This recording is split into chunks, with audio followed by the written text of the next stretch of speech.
La realidad, cuando te conviertes en una compañía de la que depende mucha gente y es socialmente relevante como emprendedor, precisamente dar ejemplo es hacer lo que otros no estén dispuestos a hacer. Cosas que o no son legales o no son políticamente correctas en algún momento, siempre. Todo el mundo se lo he contado, me dice que estoy loco, que podría haber terminado en la cárcel. Nosotros hicimos algo, por ejemplo, no es que hubiera terminado en la cárcel, es que podría haber acabado arruinado de verdad. No vuelves a tener nada a tu nombre en el resto de tu vida. ¿Cuál es la mejor edad para montar una empresa enorme? Cuanto antes, porque esto va de intentarlo. Y si empiezas a intentarlo con 12 años, tienes más posibilidades de hacerlo cuando tengas 18. Hay que empezar a equivocarte. Tú lo intentas muchas veces, tienes más probabilidades de conseguirlo que el que lo ha intentado poco. Yo tengo pasta suficiente y tengo tiempo suficiente para poder irme a jugar al golf esta mañana, pues probablemente sí, algún día. Pero no lo haces por el sentimiento de compromiso que generas con tu equipo, los que han depositado la confianza y eventualmente también la pasta en ti, ¿no? Si hubieras tenido una reunión con Amancio Ortega el año 1 que montaste Scalper, en vez de tomarte 17 años para facturar los 150 millones, ¿cuánto tiempo te hubiera tomado? ¿Qué es Talexo? Una plataforma de educación que pretende ser la plataforma más importante del mundo en habla hispana. Ya me hubiese gustado a mí hacer este máster cuando empezamos.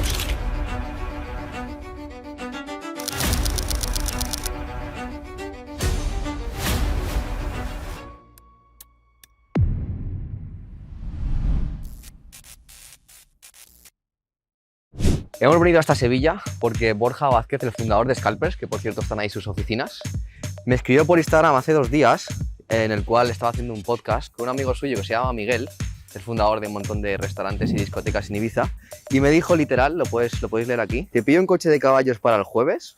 Y claro, Borja probablemente lo dijo de broma, pero lo que no sabe y está empezando a saber es que a mí no se me pueden gastar bromas. Si Borja me dice hacer un podcast en un coche de caballos, Nacho, viene a Sevilla y hacemos un podcast en un coche de caballos. Entonces aquí hemos quedado con Borja. Todo empezó como una broma, Borja, pero se está haciendo realidad. Aquí tienes tu coche de caballos, tío. Aquí lo tenemos. Esa es la realidad. Sí. Aquí lo tenemos. No es muy habitual ver un coche de caballos en esta zona de Sevilla, que es un parque empresarial. De hecho, no sé ni cómo lo han dejado entrar, pero... No hay límites, tío. No hay límites. En tu ciudad no hay límites. Efectivamente. Vamos para adentro. Vamos para adentro. Oye, qué experiencia, ¿eh? Qué guay. Esta entrevista la quiero enfocar a cómo convertirte en un empresario de éxito, cómo crear abundancia y cómo pertenecer al 1%. Y es una frase que digo mucho, que a mucha gente a lo mejor le puede sonar como oye, qué creído eres o eso del 1% que es. Para mí es el... Hay muy pocas personas a día de hoy que consiguen conseguir sus sueños y sus objetivos, que deciden pues dejar de escuchar a toda la sociedad y deciden tomar su propio camino, y creo que tú eres un claro ejemplo de ello. Y me gustaría enfocar este podcast por esta dirección. Entonces, empezamos el podcast o esta entrevista con esta pregunta que te voy a hacer, que es ¿por qué decidiste dejar el camino convencional de pues, ser empleado o trabajar para otra empresa y fundar tu propia compañía? ¿Y por qué crees que la mayoría de emprendedores lo hacen? ¿Qué es esa llama interna que tienen dentro? Está muy relacionado también con entender de qué va esto. O sea, cuando uno cree que tiene algo que aportar a la comunidad, del tipo que sea, el hecho de trabajar en una compañía, trabajar por cuenta ajena en una compañía, te da una sensación de falsa seguridad. Porque cuando trabajas por cuenta ajena, realmente estás poniendo todo tu trabajo al servicio de alguien que está tomando decisiones que tú puedes considerar correctas o no, y las eventuales consecuencias que eso puede tener. Total. Pero no depende, o sea, estás haciendo depender tu vida, independientemente de la capacidad que tengas para poder dirigirla, de alguien que la va a dirigir de otra forma distinta. Entonces, la realidad es que eso es menos seguridad que el otro. De hecho, es súper irónico porque de puertas para afuera, un trabajador tuyo tiene una posición estable, pero tú eres una persona inestable. Claro. Y para un seguro, yo alguna vez he pedido, he aplicado para algún piso, etcétera, para que me cogieran en un seguro, y yo soy una persona inestable, pero mi equipo de trabajo, mis empleados sí que son estables. Entonces, no tiene mucho sentido. No tiene mucho sentido, porque su estabilidad es directamente proporcional a la estabilidad que tú tengas. Es así. Entonces, digo, cuando consideras que tienes una capacidad de aportar algo, tienes una seguridad porque crees que vas a poder mover la aguja en un otro sentido, profesionalmente, personalmente, socialmente, creo que lo que tiene sentido de verdad es poder lanzarse y poner tu proyecto, ¿no? Pero yo creo que todo viene de una sensación de falsa seguridad, de que por el hecho de trabajar en un entorno que lidera o que dirige un tercero, eso te hace a ti más seguro y eso es yo creo que es una sensación falsa. Hablemos de esa llama interna que tiene todo emprendedor y que le hace tomar riesgo por primera vez cuando las posibilidades de éxito, siendo claros entre tú y yo, son muy bajas. Las posibilidades de éxito de que Scalpers tuviera éxito eran bajísimas. Las posibilidades de éxito de que Talent Class tuviera éxito eran bajísimas, porque ya habían grandes players. ¿Cuál es esa llama interna que te dice, no busques el camino fácil, toma riesgo? La realidad, yo creo que al principio viene siendo una ambición, suele ser una ambición económica, una ambición de no conformarse con decir, no, oye, si yo empiezo a trabajar por cuenta ajena y tengo una carrera más o menos fructífera, lo máximo que voy a poder generar en la vida, en riqueza, más o menos, si me va un poco mejor, será esto, y te mueves una horquilla, lo que yo pueda generar en la vida será lo que yo sea capaz de generar en la vida, no lo que el sistema determine que voy a ser capaz de generar en la vida. Eso viene una ambición económica por un lado y viene también por una ambición también personal de reconocimiento social, o sea, de molar entre tu grupo de colegas. Eso yo creo que también viene de ahí. Resumido, ego y dinero. Eso es. Vale. En mi opinión, esto te vale al principio. Eso es decir, joder, al principio siempre me voy a ganar pasta, eso. pero claro, en el primer bache, Sí. en la primera curva, cuando empieza a funcionar todo mal, Claro, ya no lo hace por dinero. Ahí tiene que haber un segundo propósito. Ahí hay un tema también de ego. O sea, yo creo que el ego es más importante que el dinero siempre, ¿no? El sentirte capaz de poner algo en marcha que has montado de cero. Yo creo que eso pone mucho. Y luego poco a poco vas entendiendo que no hay tanta gente que es capaz de hacerlo. Y entonces empiezas a pensar que tienes como una especie de compromiso, o al menos a mí me pasa, con la comunidad y con la sociedad. Y dices, joder, es que esto es necesario, ¿no? Tiene que haber mucha más gente como yo, no lo digo a nivel de capacidad, sino a nivel de ganas de poner... Y de toma de riesgo. Claro, de toma de riesgo, porque es que es fundamental hacerlo. Y es lo que de verdad cambia una sociedad. Y entonces te vas dando cuenta de que hay mucha gente que te sigue porque no es capaz de hacerlo y es necesario hacerlo. Y eso te genera también una sensación de responsabilidad con tu comunidad que hace que te vayas manteniendo. Es decir, oye, no puedo frenarme porque eventualmente no hemos tenido éxito con esta iniciativa o con la siguiente, tenemos que volver a intentarlo y tenemos que conseguir tenerlo para poder de alguna forma dejar algún tipo de semilla, ¿no? que otros continúen a hacer crecer, ¿no? Oye, perdona que me está distrayendo, vaya, qué No, es increíble una pasada. pasar por este río. Sí, Es sí. Triana, ¿no? No, Triana está mucho ¿Este más cuál allá. Este es el mismo, este es el río Guadalquivir. Guadalquivir. Es impresionante lo que tiene para pensar fuera de la caja, ¿no? Estar haciendo Sí, aquí una entrevista Es acojonante, sí, es acojonante. y el decir que sí a todo. Mira, yo te confieso que hablando de lo que estamos comentando hace poco, yo estoy en un proceso en el cual al principio lo empezaba a hacer por mí. Oye, tomo riesgo, emprendo porque yo valgo, yo quiero demostrar validación externa por mis padres, etc. Y después lo empiezas a hacer por tu equipo. O yo por lo menos mi proceso ha sido ese. Oye, que ya no lo hago por mí, que hay un montón de equipo que les he liado aquí en el proyecto, que están más motivados que yo, porque yo llevo más tiempo y no estoy tan motivado, y lo empiezo a hacer por ellos, y después está la fase de los clientes. Hostia, que estoy ayudando a otras personas. Claro. Y entonces, yo ya he pasado a un tercer lugar, yo ya no lo hago por mí. Lo haces por la comunidad. Yo no me levanto a las... La comunidad es todo, son tus equipos, son los clientes, son tus socios, ¿no? También los socios son importantes. No, Quien invierte en tu proyecto, tú tienes un sentimiento de responsabilidad, o sea, generas un compromiso con ellos, ¿no? De, oye, no me puedo quedar dormido hoy en la cama, aunque podría, en teoría nadie te diría nada, pero tienes un compromiso, por eso te levantas todos los días. Dices, oye, no, yo tengo pasta suficiente y tengo tiempo suficiente para poder irme a jugar al golf esta mañana, pues probablemente sí, algún día. Pero no lo haces por el sentimiento de compromiso que generas con tu equipo y con los que han depositado la confianza y eventualmente también la pasta en ti, ¿no? O sea, ¿Cómo ha evolucionado tu compromiso? Te cuento el mío. Yo en los días malos iba a la oficina por mi socio. No puedo fallar a mi socio. Él está yendo, yo voy a ir. Sí. Y ahora, en los días malos, como te digo, lo hago por mis clientes y por mi equipo. Por la gente que ha confiado en mí, que confía en la empresa que hemos creado. Es así. Es que yo ¿Cuál creo es tu que proceso? Es igual. Creo que funciona exactamente igual. Es así. O sea, hay días malos, muy malos, no solamente profesionales, también personales, que que hacen que, o sea, incluso cuando existe un momento crítico en el que entiendes que incluso que tu presencia en la oficina puede ser hasta perjudicial, ¿no? Porque estás transmitiendo una energía que no va, digo, que no está ni bien que la reciban los demás. Incluso en ese momento estás en casa, al pie del cañón, a full, ¿no? Por ese compromiso que tienes. Efectivamente eso ocurre. Pero yo creo que eso ocurre, que es habitual en todos los emprendedores que en algún momento consiguen escalar su proyecto y convertirlo en un proyecto de vida. ¿Y esa ambición desmesurada? ¿Cuál es el precio que tiene que pagar tu vida personal? Tiene un precio enorme. Entre tu vida tiene un precio enorme. El otro día escuchaba a José Elías que hablaba de esto y lleva toda la razón. O sea, pretender,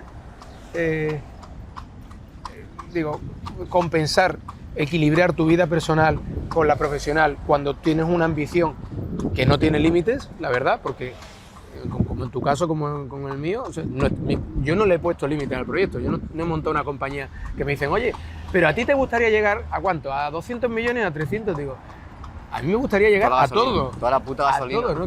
No entiendo esa gente que te dice, no, yo quiero tener la compañía en 200 la vendo, o en 300 la pongo. No lo comprendo, o sea, sinceramente no lo comprendo. Yo voy a llegar al máximo de mis posibilidades, de mi capacidad y mi fuerza. El tiempo que esté aquí, ¿no? Y disfrutando del proceso. Full todo el rato. Y disfrutando del proceso, por supuesto. Y montando a caballo aquí con un coche de caballo contigo. Y haciendo... Es que se trata de eso. En mi caso, yo, por ejemplo, pues, yo te confieso, y no me da ninguna vergüenza contarlo públicamente, yo me he quedado sin... O sea, no me he quedado sin amigos. He dejado de tener... Eso es una puta. He dejado de mantener muchos amigos. Me he quedado con 3, 4, 5. Los buenos, como en ese caso de Adri, se vienen conmigo a las cosas guapas, pero yo ya no quedo con ellos para hacer cosas que no me suman porque tengo mi foco clarísimo. Y algo que me contaste tú la última vez que hablamos, que me siento muy reflejado, que tú a tus buenos amigos los llevas a los viajes chulos cuando vas a abrir una tienda a otro país y tal, llevas a tus colegas, y yo estoy empezando a hacer lo mismo porque si no, no hay otra forma de que involucre a mis amigos en mi vida. Hay un momento, es que es verdad que las dos compañías están en procesos, están en fases distintas, ¿no? Muy diferente. Muy distinta. Pero hay momentos, es cierto que hay una parte del momento en la que tú te encuentras, y entiendo, y me siento identificado y reflejado, en la que le tienes que dedicar tanto tiempo físico al proyecto que impide que físicamente puedas disfrutar de momentos de ocio con tu familia, con tus amigos o lo que quieras. Eso es así, porque el día tiene 24 horas. Y tú estás en el momento en el que tienes que trabajar mucho más que cualquiera y pensar mucho más allá que cualquiera para tener alguna oportunidad. Entonces, sabes que si estás trabajando mientras otros sabes que estás durmiendo, te encuentras a gusto porque sabes que estás generando una ventaja competitiva con el otro. Entonces, todo el tiempo que vas a pasar con tus amigos te va a restar de eso. Esa es la realidad. Claro. Y una frase que me dijiste el otro día cuando grabamos aquí en Sevilla, que me encantó, que te la dije por WhatsApp cuando me dijiste lo de la carroza, iba a decir, el coche de caballos. Perdona, que es que los que no somos de Sevilla. Está bien. Y bueno, esto en teoría era una carroza, pero aquí se llama coche de caballos. Te dije, oye, estoy intentando contactar con esta persona, pero no me hace caso, no quiero decir el nombre de una marca súper conocida, pero no hace caso, no, me ha dicho que no. ¿Pero qué te parece si voy y hablo con su hermano? Que también es uno de los fundadores de esta super compañía, y me dijiste, tío, haz todo lo que tus competidores no están dispuestos a hacer. Eso es. Instante después le escribí y nos ha dicho que sí. Claro. Y su hermano de momento no sabe nada. Hay mucha gente que no está dispuesta a hacer las cosas realmente. Piensan y dicen que las están dispuestas a hacerlas, pero no las hacen. Y la diferencia entre estar dispuesto a hacerlas y hacerlas es un mundo, ¿eh? ¿Qué has estado tú dispuesto a hacer que tus competidores no? Porque además tu mercado, el mercado de la moda, es súper competitivo. Yo tengo la suerte de que no tengo casi competencia. De momento, no quiero hablar muy alto. Pero tú tienes un montón de compañías que están haciendo moda. Diferente, de diferentes formas, mejor, peor, diferentes calles, diferentes pricings. ¿Qué has hecho tú, qué has tenido que hacer tú y tu socio Alfonso y tu equipo para estar donde estáis y que vuestros competidores no están? Que me puedas contar, ¿eh? Sí, bueno, la realidad está muy relacionado con una cosa que dice un buen amigo común, Carlos Blanco. Dice que Yo le llamo Charlie White. Bueno, Charlie White, que dice que las compañías, o sea, que todas las compañías de éxito, en todas las compañías de éxito hay a un tío que le funciona la cabeza y un delincuente, ¿no? Pues yo soy el delincuente. Yo soy el delincuente. Eso es lo que nos hemos juntado aquí los dos. Claro, yo soy el delincuente. Entonces, y tiene que haberlo, o sea, tiene que haber alguien que está dispuesto, sobre todo en fases tempranas de la compañía y también luego en fases más maduras, a hacer cosas que no son políticamente correctas. Vale. probablemente. Vale. O que alguien podría considerar que no son las adecuadas, que son un praxis que no serían recomendables o no serían, no serían algo... No todo el mundo que estaría sería- dispuesto a tomar ese riesgo. Eso es. Pero hay que hacerla. Y tú tienes, todos los que estamos levantando proyectos, tenemos la conciencia en algún momento determinado que si hiciéramos algo, no te hablo de ilegalidades, que seguro que hemos hecho al inicio del proyecto muchas. Te propongo algo, cuentas tú una y yo cuento otra. No, bueno, pues hemos hecho miles. Hemos hecho miles. Cuéntame una y yo te cuento otra. Hemos venga. hecho miles. Pues obviamente al principio, pues joder, pues probablemente no teníamos la pulcritud en la contratación, ¿no? que tenemos hoy día, porque no éramos ni conscientes en muchos casos, ¿no? O bueno, no No te sé, estás tío, mojando, tío. No te no estás me está mojando. mojando. Hombre, pero alguna vez, seguramente en algún momento, pues hemos contratado en precario a gente o hemos tenido fórmulas de pago con proveedores, acordadas con proveedores, porque la propia subsistencia del proveedor lo pedía de aquella manera, ¿no? Pero la realidad es que obviamente cuando te conviertes en una compañía de la que depende mucha gente y que es socialmente relevante, todo eso obviamente te tiene que desaparecer y tienes que dar ejemplo. Claro, ¿no? claro, esa es la fase Pero temprana. te diría que como emprendedor, precisamente dar ejemplo es hacer lo que otros no estén dispuestos a hacer. Y eso eventualmente implica hacer cosas que o no son legales o no son políticamente correctas Al en inicio. algún momento, Al siempre. inicio. Eso es Sí, siempre. Y quien diga que no, Estoy de acuerdo. miente. Miento, tiene un padrino. Bueno, no que sé, la- pero no que funciona así. Que desde un principio. No funciona así. Y además te voy a decir una cosa. Es que eso es lo que te cambia la aguja en los siguientes años. Porque sabes que buscas recursos cuando no los tienes. Hay gente que se bloquea cuando no tiene la capacidad económica o no tiene la capacidad intelectual en su equipo. Pero hay otros que ya han pasado por eso. Y entonces buscan fórmulas que los otros ni se las plantean. Total, Pero existen, las fórmulas existen. Tú decides cómo las utilizas, pero existen. total. Y existen, sí, y tú decides si quieres que sean tus ventajas competitivas o no. Y normalmente, con empresas como la tuya o la mía, sin grandes padrinos detrás o con grandes inyecciones de capital, eso suele ser la ventaja competitiva. En mi caso, a ver qué te parece el riesgo que tomamos. Creamos una página web con otro nombre. Cuando estábamos en la universidad, pusimos a todas las personas que te puedas imaginar más top de España, los que estás pensando, todos esos, ¿vale? Todos esos, en una página web. Y parecía que esto era el Netflix de la formación en habla hispana. No teníamos a nadie, no habíamos hablado con nadie, y lo que pretendíamos era validar qué categoría, pues imagínate, el mejor en fútbol, el mejor en canto, el mejor en negocios, en interpretación, qué categoría iba a tener más sentido. Y gracias a eso elegimos la primera categoría, que fue la que más clics obtuvo. Yo no se lo he contado a mucha gente, luego en privado te cuento si quieres qué hicimos exactamente, pero todo el mundo que se lo he contado me dice que estoy loco, que podría haber terminado en la cárcel. Es verdad. Pero estaba utilizando imágenes Es de verdad. personas que no me han dado su permiso. Nosotros hicimos algo, por ejemplo, en Scalpers, Alfonso y yo, algo de inicio que no es que hubiera terminado en la cárcel, es que podría haber acabado arruinado de verdad toda mi vida. Yo llegué a tener una CIRBE bancaria cuando prácticamente tenía un salario de 2.500 euros, una CIRBE bancaria de más de 4 millones de euros, personal, avalada personalmente, compartida con Alfonso. Y nosotros ahora lo analizamos. Porque el financiero te hubiera dicho, estás loco. Pero bueno, porque vamos, mis padres no lo sabían, porque eso implica que si la cagas, no vuelves a tener nada a tu nombre en el resto de tu vida, vamos, ¿no? Pero asumimos ese riesgo y exprimimos a tope las posibilidades que teníamos con los proveedores de pasta, en este caso los bancos, que nos dieron al límite. Todo era all-in y nos teníamos que, ¿no? Y es jugártela, de verdad. Eso es jugártela. Eso es jugártela. No vas a la cárcel, bueno, no sé si vas a la cárcel o no, pero desde luego Te cambia la vida, no para vas mal. a una casa tampoco vas, o Sí. sea, te quedas en la calle, vamos. Este es un punto que me encanta, de todos esos riesgos que se toman, que no tienen ningún sentido, que por suerte te han salido bien, y a mí también, de momento. ¿Cuántos hay que contarle a tu gente cercana? A tu pareja, a tus hijos, a tus padres, a tus abuelos, a tus primos. ¿Cuántos hay que compartirlos, ese nivel de riesgo? ¿Y cuántos es mejor que te lo quedes para ti, para tu socio o tus socios? Fíjate, yo creo, es que esto es muy relativo, depende del tipo de persona que sea. Hay personas que necesitan contar para recibir apoyo y hay otras que no. O sea, yo cuento poco, la verdad, cuento muy poco. Yo también. Cuento muy poco porque creo que no es necesario, porque yo creo que, siempre creo, y esto yo creo que es una característica de los emprendedores, Somos como me herméticos, considero, no, es que siempre creemos que vamos a poder superar el problema, ¿no?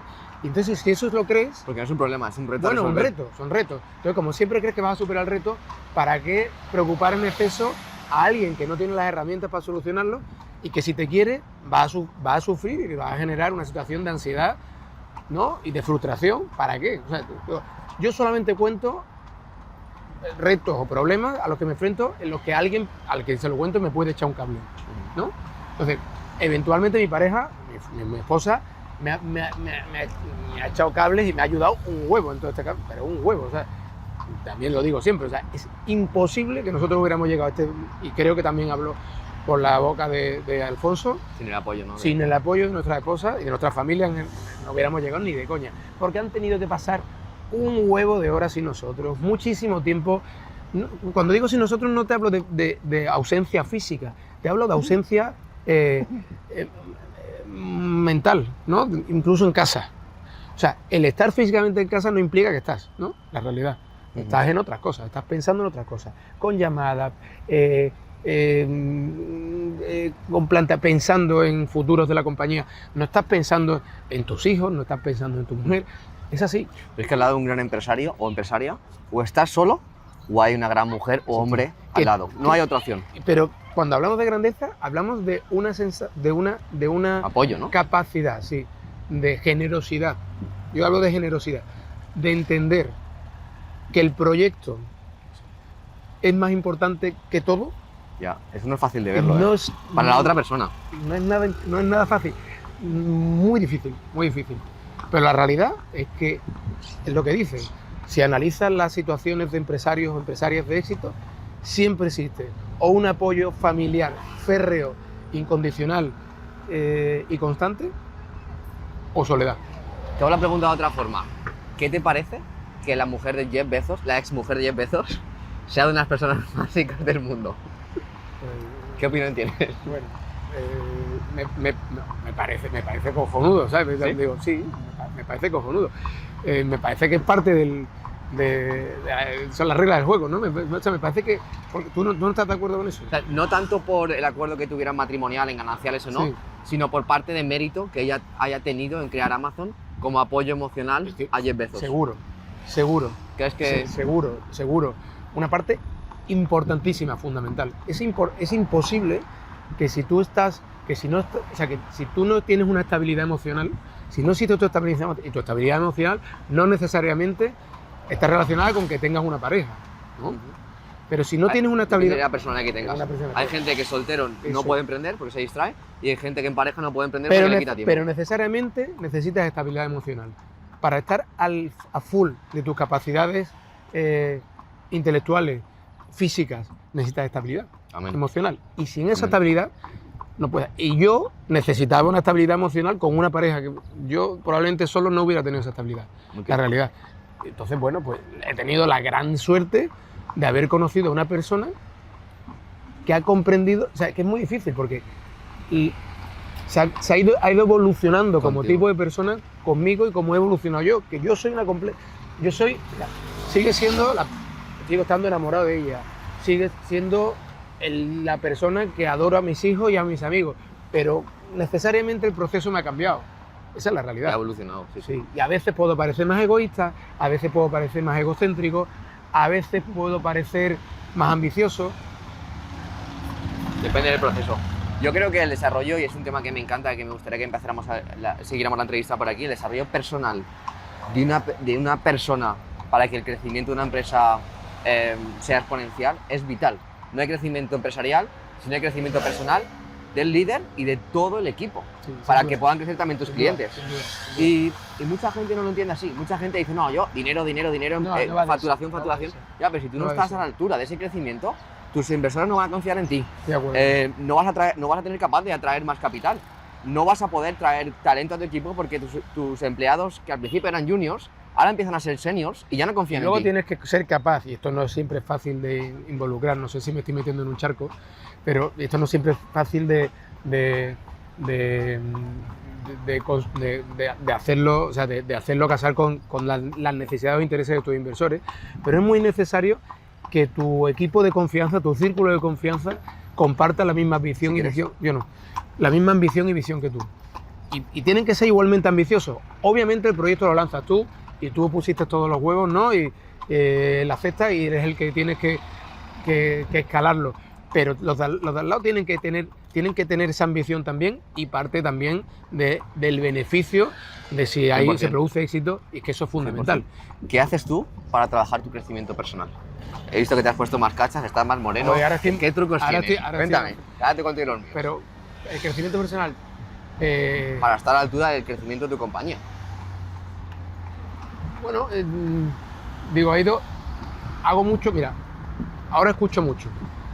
Antes hablaba mucho y ahora escucho mucho más que hablo.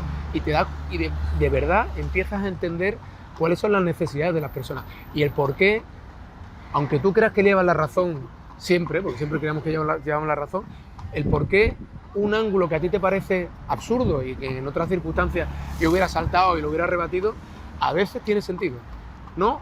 O para determinadas personas tiene sentido, o para el resto de la población tiene sentido. Ver la razón a Y otra tienes persona. que entenderlo.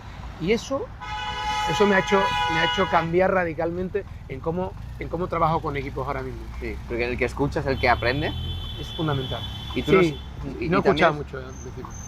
No escuchaba. También está el ego del emprendedor de tener siempre la razón. Claro, es así. Y muchas veces cuando contratas a perfiles muy buenos y muy seniors en verticales muy concretas, lo normal es que sean mejor que tú y que tú no Siempre. tengas nada que decir. Que tú Siempre te son- dediques claro. a unir opiniones de expertos. Yo lo que hago, claro, la gente me pregunta, ¿pero tú a qué te dedicas ahora, no?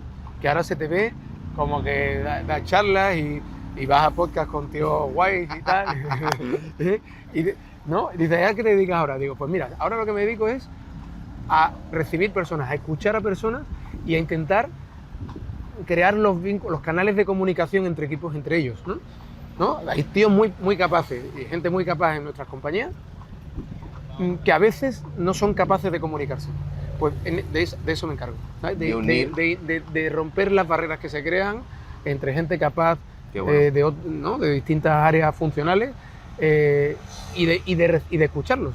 Básicamente de escucharlos, de escuchar. Digo, de coña decimos siempre que nos dedicamos a que nos roben la energía. O sea, yo llego a la energía a la oficina por las mañanas con la energía full, coño, y llegan las 12 de la mañana, tío, y hay tanta comunicación, o sea, te cuentan tantas cosas, no siempre penas, también alegrías y proyectos, pero te lo cuentan tanto que hay un momento en que tú ya no tienes energía, o sea, te la van robando, ¿no? Poquito a poco, cada proyecto que te cuentan, cada pena que te cuentan, cada problema, cada drama, cada inseguridad, es un poquito de energía que te van robando. Y yo ¿no? creo que por eso es muy importante seleccionar con quién pasas Claro, tu tiempo hay que filtrarlo. y a quién escuchas y Hay a que quién filtrarlo. le das Hay que esos filtrarlo. minutos de tu día, porque al final tenemos 24 horas, nos tiramos currando muchísimas horas Hay que y no se filtrarlo. lo puedes dar a Eso me ha cualquiera. pasado a mí ahora con redes sociales, pues LinkedIn, por ejemplo. Yo no supe gestionar la evolución del reconocimiento de la empresa y de mí como empresario. No. Entonces yo siempre contestaba personalmente a todas las propuestas. Y tú, que estás en LinkedIn, o sea, todos los que estamos en LinkedIn sabemos que No contesta a nadie. que las propuestas son de todo tipo, macho. No ¿No? contesta a nadie. Pues hay un momento en el que es materialmente imposible hacerlo y además es que no creo ni que Sea eficiente. psicológicamente sea recomendable, ¿no? Total. Porque es que te agota psicológicamente y no te deja capacidad de hacer otra cosa, ¿sabes? Hablamos de las herramientas que te hacen crecer como a nivel personal y que luego apoyan a tu negocio. En mi caso, te confieso que está siendo los podcasts. Y al final es un dicho muy grande, ¿no? Muy famoso. Eres la persona, eres el resultado de las 5 personas con las que te rodeas. Yo tengo la suerte de que cada semana estoy hablando con una persona tan crack Claro. como tú, en diferentes áreas, y yo desde que empecé el podcast, o sea, mi crecimiento personal se ha multiplicado por 3000. Se lo decía antes de broma al equipo. Parece que voy encocado todo el día. No he probado la coca en mi vida, pero parece que me he tomado 50 Red Bulls. Hay una energía que te Eso transmite. pasa, a ti te ha pasado, porque a muchos de los que son parte de tu proyecto, ¿no? De invitados, profesores, yo los conozco también, A la mayoría, muchísimo. a la mayoría. Pero es que me ha pasado igual. Conocerlo no es a saludarlo, es a pasar tiempo, a conocer sus historias, a conocer sus miedos, qué les preocupa, ¿Por qué proceso qué han les pasado? mueve, qué les Que mueve. han hecho bien, que han hecho y mal. de todo se saca un aprendizaje, claramente, claro. Y el mindset también de decir, muchas Claro. veces nos estamos encerrados en la cueva, que es un síndrome muy común en los empresarios de, no, vamos a echar horas, currar y ya está. pero, joder, 10 personas con la persona adecuada, Sí. o sea, de 10 minutos Es con la persona adecuada, esos son clases magistrales, sí, sí. que haya pasado por tu proceso, que te diga la frase que tienes que escuchar, que te cuente la fórmula que le ha funcionado a él, Sí, eso es que de repente, tío, o sea, Mira, ya no dan agua, ¿no? ya no, Yo creo que no, yo creo que no. nos vamos a poner morenos ahora. No sé. Por ejemplo, si tú hubieras podido tener una reunión con Amancio Ortega en el año 1, No, que hubiera montarte flipado. scalpers, Hubiera flipado. ¿en cuánto crees que hubieras llegado hasta en 250 millones? No, 150, me he perdido. Yo creo que este año terminaremos cerca de los 250. Ok, ¿en cuánto tiempo? ¿Y en cuánto tiempo has facturado, te ha llevado a facturar 250? 17. Vale, 17 años. Te hago la pregunta de otra forma. Si hubieras tenido una reunión con Amancio Ortega el año 1 que montaste Scalpers, en vez de tomarte 17 años para facturar los 150 millones, ¿cuánto tiempo te hubiera tomado? Pues mira, O una si reunión, yo hubiera, una si reunión yo al hubiera- trimestre, una reunión al trimestre. yo te la reformulo. Si yo hubiera participado en el proyecto de Zara, yo creo que mi capacidad Como de empleado, ambición como empleado, como parte del proyecto inicial, yo creo que hubiera podido hacer que el proyecto, que no sé si Zara o el eventual, hubiera escalado también incluso más rápido, porque al final lo que estás aportando es ambición, ganas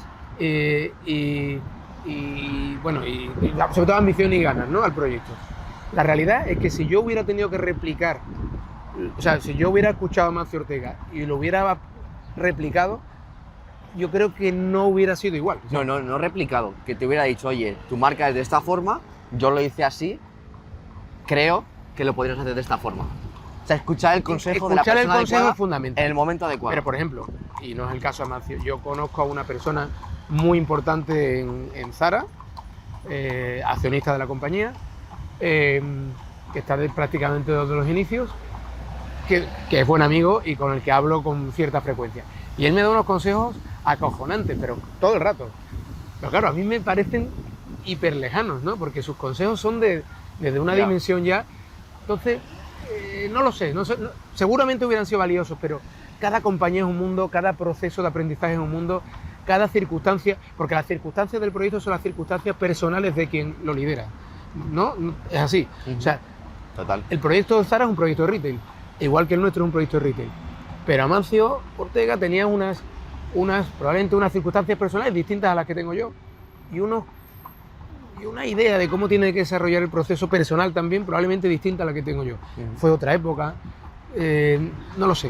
Ujú. No sé si probablemente hubiera sido válido, pero no creo que hubiera sido mucho más distinto de lo que hemos conseguido, que creo que está muy bien, ¿no? Pero no creo que haya una fórmula, ¿no? O sea, Pero suma, yo si por ejemplo hubiera escuchado en mi año 1 un consejo del fundador del IE, de Stanford o de Masterclass.com o alguna otra empresa súper potente de educación, hostia, pues a lo mejor la cifra de facturación que estamos ahora la hubiéramos conseguido antes. bueno, yo lo que creo es que él tiene... Y tú también. Yo creo que él tenía una determinación personal que a lo mejor quizás yo no tengo, hiper sólida, y una ambición, pues yo digo muchas veces que mi ambición no tiene límites, probablemente la suya está por encima de mis límites, claro, porque él soñó con cambiar una industria, ¿no? También es el momentum en el cual cuando lo hagas. Influye mucho, pero influye también con qué ambición, de oye, voy a cambiar una industria. Y además que se ha convertido en las personas más ricas de todo el mundo en un país tan pequeño como es España. Sí. ¿Crees que eso sigue siendo posible en 2024? ¿O era un poco más fácil anteriormente porque no había nada profesionalizado? No creo que ni que antes, o sea, yo lo de los timings me parece, o sea, el timing es el que determina que una compañía funcione o no, pero no creo, eso de decir que en un tiempo determinado todo era más fácil y ahora es más difícil, luego, yo no me lo creo. O sea, claro que es posible hacerlo, pero es exactamente difícil como lo fue en su momento. O sea, es que es muy difícil, es que ocurre una vez en siglos, ¿no? Es la realidad. Ujú. Entonces, eso es lo que hace que sea difícil, que ocurre una vez en siglos, no que sea imposible. Claro que se puede hacer. Yo creo que muchas veces como emprendedores o empresarios nos limitamos y decir, esta idea es demasiado ambiciosa, voy a hacer algo más tangible, Sí, más realista. Eso ocurre siempre. O sea, por ejemplo, voy a montar una cafetería de barrio, no voy a montar Starbucks, voy a montar una, voy a ver qué tal va. Pero yo conozco a algún amigo que están locos perdidos y digo, tío, es que no te va a funcionar. Pero como lo consigas, o sea, ese Claro, 1% de posibilidades claro. que tienes, mira, tengo Claro. un buen amigo ahora que bueno, ha montado un proyectazo que quiere hacer el Spotify de los libros y ha quedado con Gary Vee, ¿sabes quién es Gary Vee? Sí. En Estados Unidos, le ha dado 15 minutos de de llamada y se ha ido a Estados Unidos, a Nueva York, solo para unirse 15 minutos. Y le he dicho, tío, no lo vas a conseguir, tienes un 0,00001 posibilidades de que lo consigas, pero como convenzcas de que este tío sea tu cofundador, ya está, tío. O sea, Claro, empresa unicornio. Pero hay que intentarlo. Ya, pero ese camino lo elige muy poca Muy poca gente. gente, muy poca gente. Lo normal es que elijan el camino más seguro, más Claro, estable. claro. O sea, dentro del nivel de emprendedor hay niveles de riesgo. Claro. Y hay niveles de locura Claro. y de ambición. Así. No, pero es verdad. Es así. Y creo que cuanto más veces te caes, y esto hablo por mi opinión, cuantas más veces te caes, más conservador te vuelves. Bueno, y además está muy relacionado con que tienes que hacerlo joven.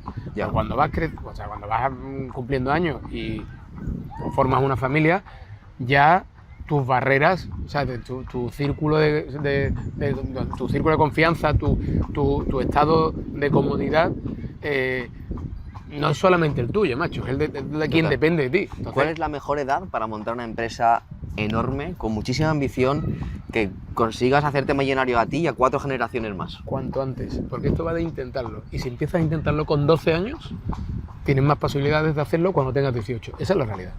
Esa es la realidad. ¿Crees que hay que pasar por el camino de la ESO, bachiller, No. carrera, máster? Bueno, no O- sé, claro que la formación es importante, ¿Vale? pero no es lo que va a determinar que tengas éxito, no. Eso es la verdad, ¿no? Entonces, Es lo que empezar y empezar a hay que equivocarte. empezar a equivocarte. Si tienes una ambición y tienes una idea clara y tienes la capacidad, claro. Hay gente que no tiene la capacidad intelectual de hacerlo y lo intenta. No estamos hablando de esto. Estamos hablando de quien tiene las capacidades, cuanto antes lo empiecen, porque esto va de probabilidades, esto es la realidad. Si tú lo intentas muchas veces, tienes más probabilidades de conseguirlo que el que lo ha intentado poco. Por eso creo que la capacidad más importante de un emprendedor no es otra que la resiliencia y la constancia. Claro, y no frustrarte. Esto que lo dice mucho Tony Nadal y que me parece una verdad como un templo y a mí me sigue mucho. O sea, es que esto, la gente se frustra mucho porque tiene... Cortoplacismo. y porque se consideran mejores de los que son. Ya. O sea, si tú no lo consigues, probablemente es que no eres muy bueno. Entonces, si te consideras mejor de lo que eres y fallas, no lo intentas más. Y tú tienes que ser consciente de una cosa muy clara. Si no lo consigues, probablemente es que no lo eres lo suficientemente bueno. Y para ser lo suficientemente bueno, tienes que entrenar y intentarlo mucho, mucho más que el resto. Ujú. Y si tienes esa idea, lo sigues intentando. Y luego, Y al final te conviertes en bueno, claro. y creo que hay que ser, aparte de bueno, que ser inteligente. Si tú no tienes ciertas habilidades, rodéate de socios Eso es. que sí las tengas. Eso Si eres, a mí me pasa, por ejemplo, que soy un paquete en Eso es, finanzas. eso es. Oye, pues me rodeo de gente que sea buena en Y finanzas. probablemente, es que es verdad, es que probablemente vas a aportar mucho más incorporando a alguien que sea bueno en eso y tú pudiendo centrarte en lo que de verdad eres bueno, que intentar tú convertirte en alguien mediocre, en algo en lo que no eres bueno, ¿no? Total. Tienes que potenciar en lo que eres bueno, eso es fundamental. ¿Y tú eres amante del foco o de la diversificación? En toda la vida, a nivel personal, profesional, Yo empresarial. creo que el foco es fundamental, pero creo que en un punto determinado de madurez de una compañía, la diversificación te aporta mucho valor. Y a nivel personal, por ejemplo, de inversiones que tú tengas o que tú hayas hecho, o la gente que te rodea que invierte, yo no estoy en esa fase, pero cuando llegue, joder, me encantaría saber si eres más de la opinión de invertir, por ejemplo, en tu sector. Yo ya conozco la moda, ya conozco la educación, voy a invertir en otras empresas de educación para diversificar algo que conozco. O invierto en real estate, invierto en Soy un desastre, invierto en todo. Bitcoin, en trading. Invierto en todo. Ok, o sea, Invierto en todo lo que creo que lo que puede aportar algo. ¿y qué te da mejor resultado? ¿Diversificar? Sí, la verdad me ha ido bien así. Me ha ido bien así. Luego, porque proyectos de moda en los que podría pensar que puedo tener una ventaja como inversor, pues no la he tenido. Son proyectos que no han resultado exitosos. Y sin embargo, otros proyectos, probablemente no de moda, pero relacionados con marca, si están funcionando bien, porque he podido aportar, no por mí, sino y he podido aportar un granito de arena también a ese crecimiento, a ese éxito. O sea, que la realidad es que no hay una norma, no tengo una norma. ¿Cuáles son los sectores más hot en 2024 para invertir? Pues mira, yo sinceramente sigo pensando que son muy interesantes sectores que están quedándose un poquito abandonados por la industria en general. Todo el mundo invierte ahora en farma, en inteligencia artificial, pero sin embargo el retail sigue siendo importantísimo. Parece un sector que en los grandes fondos se ha quedado un poquito desplazado, ¿no? Pero al final nosotros vamos vestidos, ¿no? No nos vestimos con algoritmos, ¿no? ¿Verdad? El retail me parece un sector interesantísimo, me parece un catalizador de cultura, me parece que va a evolucionar y tiene que estar evolucionando, pero que sigue siendo quien define nuestras sociedades y eventualmente a las personas, ¿no? Y entonces creo que es muy importante tomar partido en los nuevos conceptos que están desarrollando, que igualmente son hiperescalables también. El retail me parece muy interesante y bueno, el inmobiliario, invierto en inmobiliario también como valor refugio, no me parece. Invierto en startups tecnológicas, invierto en ¿qué más? En alimentación, me parece fundamental. Hoy día me parece fundamental. En sectores básicos. Sectores básicos. Todo el mundo se viste, todo el mundo se educa. En sectores que comprendo. No soy un tío privilegiado intelectualmente y entonces invierto en cosas que veo el día a día, ¿no? Y que comprendo, ¿no? ¿Crees que es mejor invertir cantidades pequeñas muy diversificadas o cantidades grandes en pocas oportunidades? No lo sé. Yo invierto cantidades pequeñas muy diversificadas y manteniendo siempre un colchón para poder meterle cuando algo funciona de verdad, ¿no? ¿Mejor el dinero invertido que en el banco parado? Siempre. Okay. Siempre. Si tienes demasiado dinero en el banco, ¿te genera incomodidad? ¿Te pesa el dinero en el banco? No, pero siempre creo que estoy perdiendo oportunidades. Vale, o sea que hay que moverlo. Sí. Muy gracias, tío. Gracias. Bueno. A emprender, chicos.